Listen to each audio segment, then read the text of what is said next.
Salut la famille, je suis contente de vous retrouver pour une nouvelle vidéo. Donc comme vous avez pu voir en introduction, c'est pour un challenge livresque que je reviens. Donc c'est le Pumpkin Autumn Challenge. C'est un challenge qui se fait depuis à peu près, je pense, 4 ans. Donc c'est la 5e édition. C'est Le Terrier de Guimauze qui a créé ce challenge. Donc je vous mettrai en barre d'infos ces vidéos pour expliquer plus en détail le challenge si vous êtes intéressé. Je sais que beaucoup d'entre nous font ce challenge et j'ai un petit peu de retard par rapport aux autres parce que le challenge se passe du 1er septembre au 30 novembre. Donc ça englobe vraiment 3 mois. Mais bon, vu que ça englobe 3 mois, j'ai largement encore le temps de vous montrer la pile à lire qui est énorme, qui est là. Je me suis dit que de toutes les manières, vu que notre pile à lire se modifie constamment, donc ça vous donnera peut-être des idées en plus à rajouter dans vos lectures. Donc on va pas trop tarder parce que vu qu'il y a pas mal de livres à présenter, on y va maintenant. With you, I can be sad with you. Just take my hand and fly up through the dreams where the skies are so clear. With you, I wanna stay with you. À quoi correspond ce challenge? Ce challenge, c'est 4 menus. Dans chaque menu, il y a plusieurs sous-catégories et il y a des mots-clés. Et on doit rentrer en fait les livres qu'on veut lire, il faut qu'ils correspondent à la catégorie. Donc pour chaque sous-catégorie, il y a beaucoup de mots-clés. Je vous donnerai que le mot-clé que j'ai choisi pour lequel j'ai intégré ma lecture et je vous présenterai le livre. Ce que j'ai fait, j'ai pas voulu acheter des livres ou voilà, en rajouter dans ma pile à lire pour le challenge. Au contraire, je voulais diminuer les livres que j'avais déjà dans ma pile à lire. Donc ce que j'ai fait, j'ai sorti tous les livres que j'avais plus ou moins dans ma pile à lire et j'ai essayé de les intégrer dans les catégories. Donc parfois c'est un petit peu tiré par les cheveux pour l'intégrer dans la sous-catégorie. Mais bon, Guimauze a dit qu'on pouvait étriquer les mots-clés comme on voulait. Voilà. Tant que ça rentre et qu'on estime que ça rentre, je pense que c'est bon. Donc vous allez me dire ça en commentaire si vous trouvez que j'ai triché un petit peu ou pas trop. Alors on démarre tout de suite avec le menu 1 qui est le menu automne frissonnant. Alors je regarderai certainement de temps en temps en bas parce que comme vous avez pu voir dans l'intro, j'ai tout noté dans mon bullet de journal. Et je connais pas les sous-catégories par cœur. Alors la première sous-catégorie de notre automne frissonnant, c'est Gargare à la main de gloire. Et donc dans cette sous-catégorie, j'ai choisi le mot-clé thriller et j'ai intégré ce livre qui est Légende de Marilou dans la maison d'édition Castelmore. C'est un cadeau que j'ai eu lors d'un swap avec une copine sur Bookstagram. Donc je connaissais pas du tout, je suis trop contente de pouvoir le découvrir. Pourquoi je l'ai intégré dans Thriller? C'est une saga donc young adulte qui se passe dans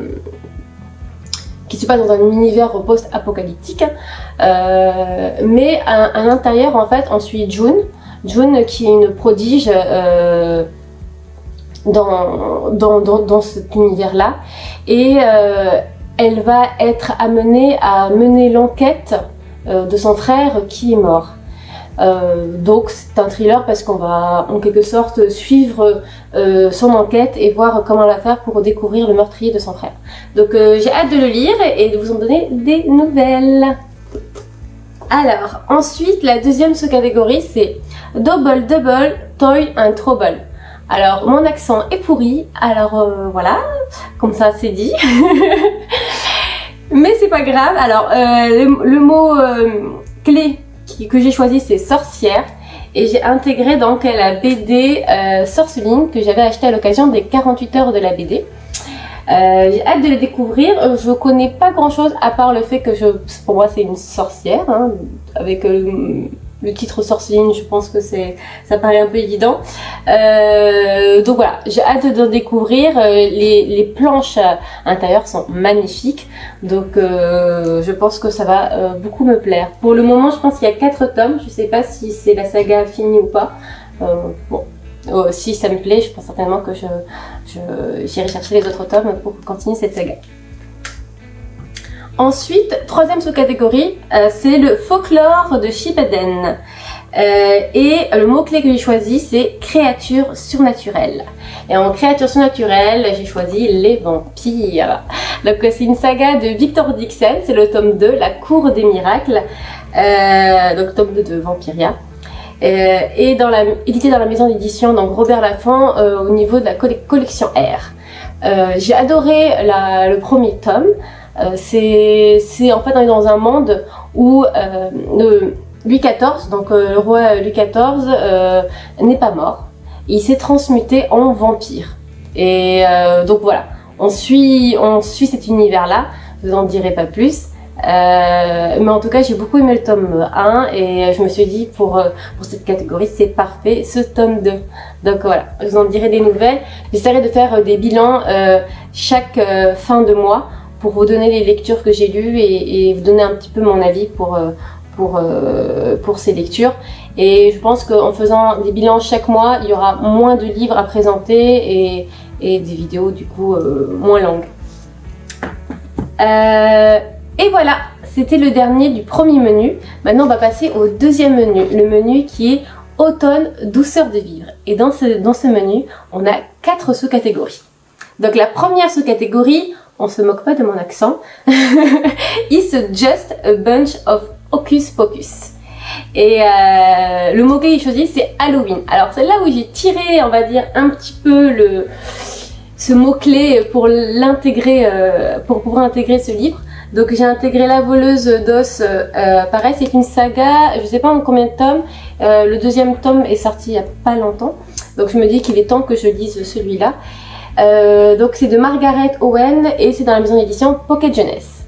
Alors, pourquoi je l'ai intégré dans Halloween? C'est un clan en fait de sorciers dans leur chef fille, donc ce clan s'appelle les Corbeaux. Et elle va aider le prince, en tout cas elle va lui proposer son aide, en échange elle lui demande de protéger son clan, et donc elle va le suivre, l'aider dans sa mission, un truc comme ça. Et j'ai trouvé que les corbeaux, la sorcière, voilà, tout ça, un château voilà, avec le feu et tout ça, ça fait très Halloween. C'est pour ça que je l'ai intégré dans cette sous-catégorie. Vous me direz si vous trouvez que c'est un petit peu de la triche ou pas. Mais voilà, j'avais pas d'autres livres qui parlent vraiment d'Halloween. Il y avait Halloween, automne et je sais plus trop c'est quoi le troisième mot-clé. Mais voilà, moi, je trouve que ça marche bien. Donc je suis d'accord avec moi-même. La deuxième sous-catégorie, c'est Hey Gigi, tu ne trouves pas que ça sent drôlement bon à la Gutioki Panja? Apparemment ça veut dire boulangerie de ce que j'ai compris. Et j'ai mis, donc les mots-clés que j'ai choisis c'est famille, parcours initiatique. Et donc j'ai mis La Duchesse de Daniel Steele dans la maison d'édition Presse de la Cité. Alors pourquoi je l'ai mis dans cette sous-catégorie? Donc on est au 19e siècle. Et après la mort en fait de ses parents, elle va se retrouver jetée dans la rue par sa famille, qui ne vont pas lui donner l'héritage qu'elle devrait avoir. Et donc elle va, donc là c'est le côté on va dire famille. Et après elle va devoir se débrouiller toute seule pour essayer de s'en sortir en fait sur Paris. Et d'où le parcours initiatique. Elle va devenir donc la responsable d'une maison de plaisir. Et c'est de là où elle va devenir la duchesse. Donc on va suivre son parcours pour voir comment elle fait pour arriver à devenir donc cette femme qui s'appelle la duchesse. Troisième sous-catégorie, c'est il suffit de se souvenir de rallumer la lumière. Et en mots-clés, il y a émotion et feel good. Donc j'ai choisi les chroniques de Bridgerton, donc c'est le dernier tome pour clôturer la saga, donc le tome 7 et 8 de Julia Quinn dans la maison d'édition, donc j'ai lu.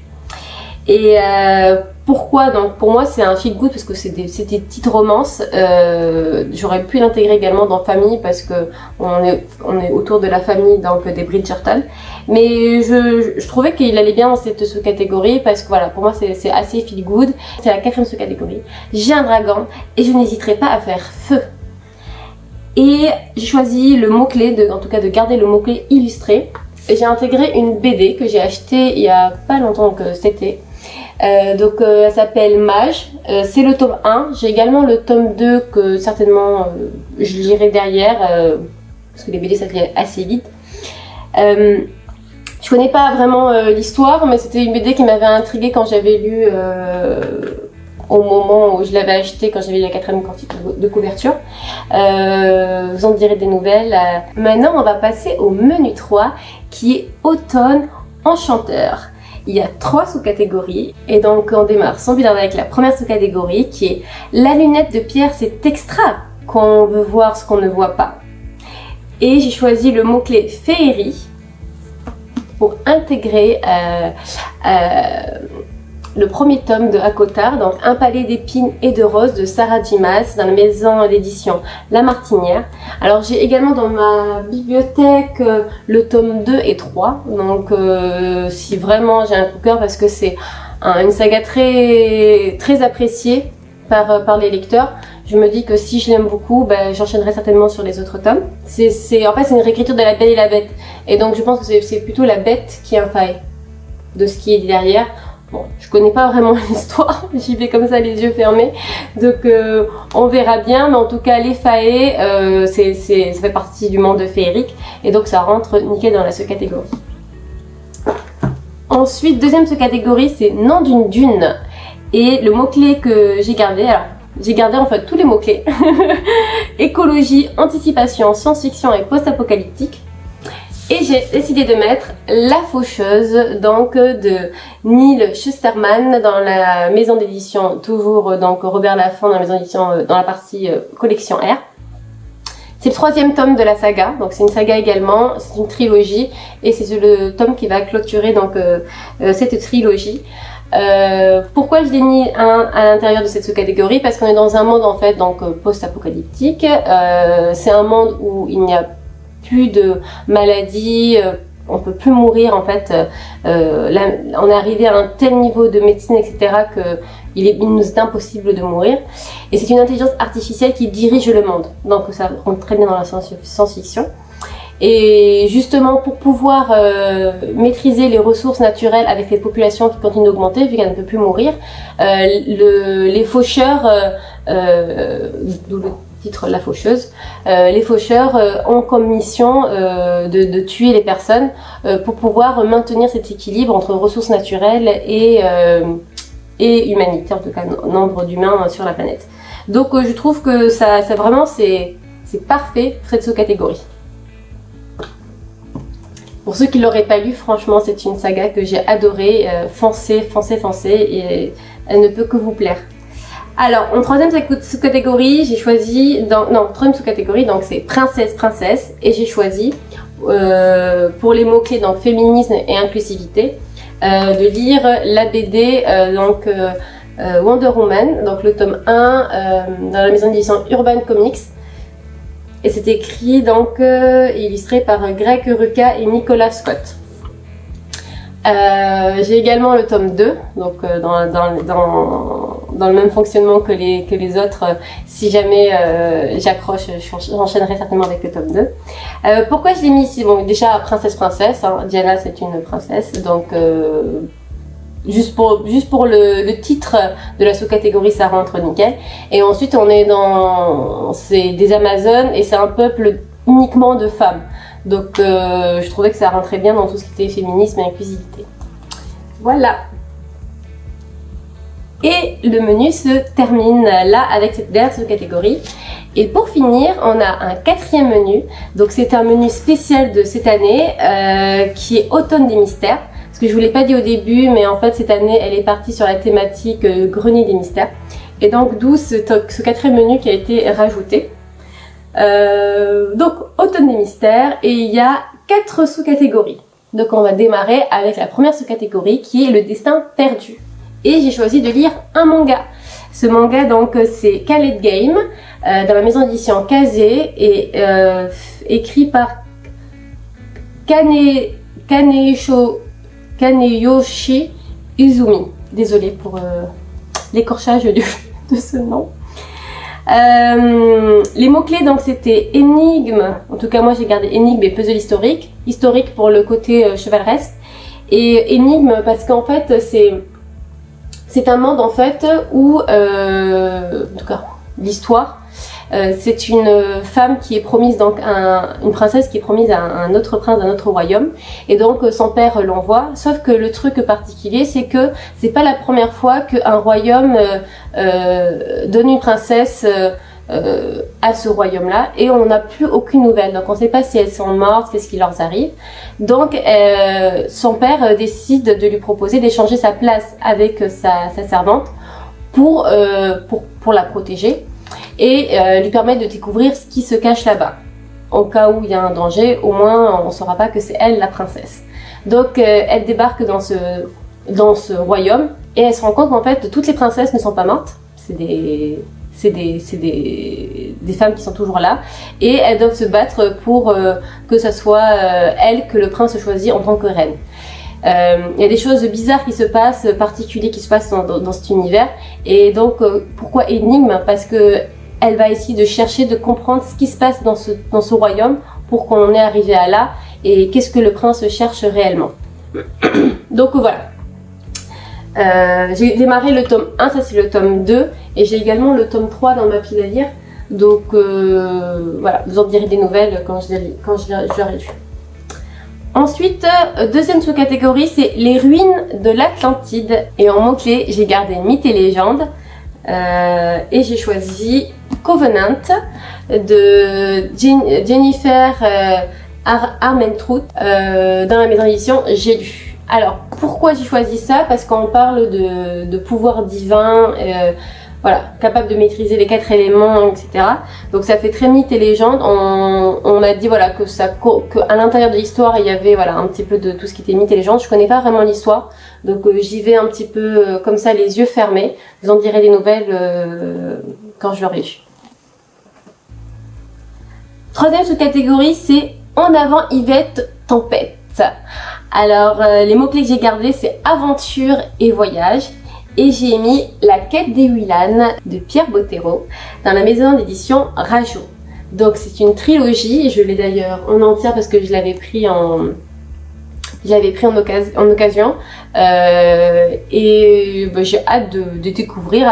Pierre Bottero, on en parle énormément de bien. J'en ai jamais lu aucun de ses livres, donc je pense que c'est l'occasion de s'y mettre. Pourquoi je l'ai intégré dans cette catégorie? Donc c'est le nom lui-même, la quête. La quête, c'est un voyage, et forcément dans une quête il y a des aventures. C'est pour ça que je l'ai mis dans cette sous-catégorie. Je connais pas plus l'histoire, donc je vais le découvrir et vous en direz des nouvelles sur cette histoire.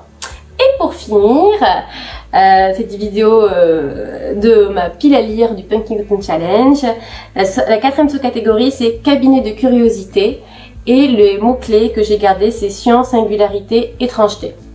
Et j'ai mis Cress, troisième tome de la saga Les Chroniques lunaires, écrit par Marissa Meyer dans la maison d'édition Pocket Jeunesse.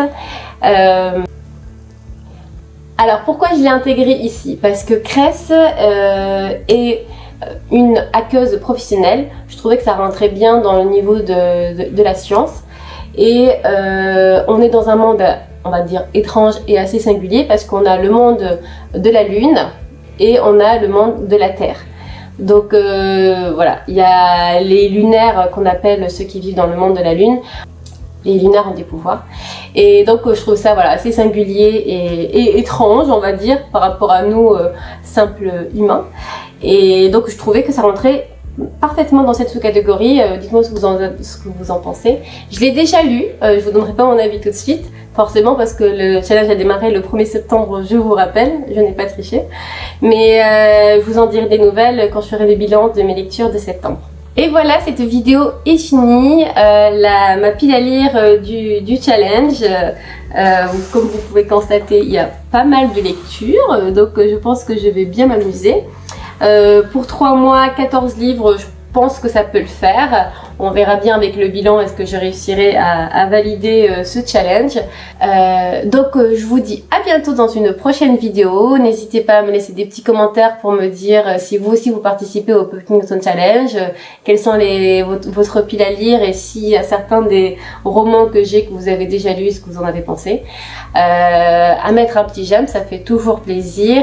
Et pour ceux qui ne participent pas au Puffington Challenge, j'espère que cette vidéo vous plaira quand même et vous donnera des idées de lecture pour la saison d'automne. Voilà, je vous dis à bientôt. Salut!